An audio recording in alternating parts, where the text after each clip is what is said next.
RE5 news కి స్వాగతం। ఈ రోజు ఉదయం 9 గంటలకు బాలురా ప్రాథమిక పాఠశాల ఉప్పునుంతల్లో పాఠశాల పునః ప్రారంభోత్సవాన్ని ఘనంగా నిర్వహించడం జరిగింది। ఈ సందర్భంగా పాఠశాలను మామిడి తోరణాలతో అలంకరించడం జరిగింది। విద్యార్థులకు ఉపాధ్యాయులు పుష్పగుచ్చాలు ఇచ్చి స్వాగతం పలికి నూతన విద్యా సంవత్సరం శుభాకాంక్షలు తెలియజేశారు। అనంతరం మెగా తల్లిదండ్రుల ఉపాధ్యాయుల సమావేశం ప్రధాన ఉపాధ్యాయులు శ్రీనివాసులు ఆధ్వర్యంలో నిర్వహించడం జరిగింది। సమావేశంలో బడి ఈడు పిల్లలందరినీ ప్రభుత్వ బడిలో చేర్పించడం గురించి చర్చించడం జరిగింది। ప్రధాన ఉపాధ్యాయులు గాజుల వెంకటేశ చందన సంగీతాలు మాట్లాడుతూ మన పాఠశాలలో ఇంగ్లీష్ మీడియంలో అర్థవంతమైన కృత బోధనతో నాణ్యమైన విద్యను అందించడం జరుగుతుంది అని, కంప్యూటర్ విద్య, డిజిటల్ తరగతులు, స్పోకెన్ ఇంగ్లీష్, గురుకుల ప్రవేశాల కోసం ప్రత్యేక తరగతులు నిర్వహించడం జరుగుతుంది కాబట్టి బడి ఏడు పిల్లలందరినీ మన ప్రభుత్వ బడిలో చేర్పించాలని కోరడం జరిగింది।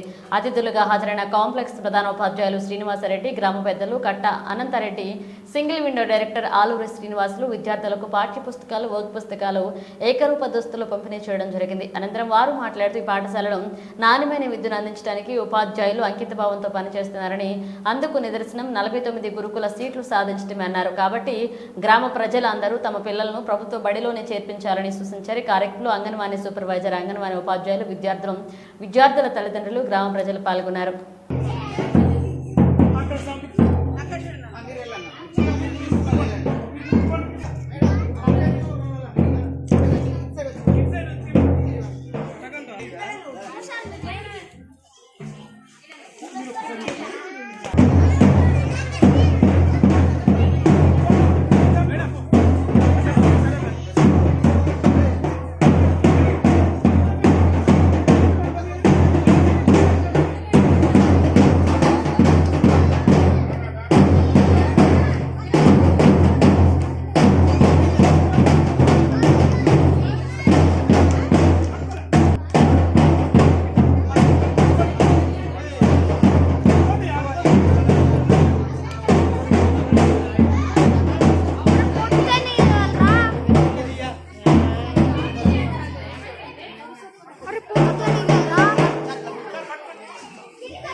అదే మైండ్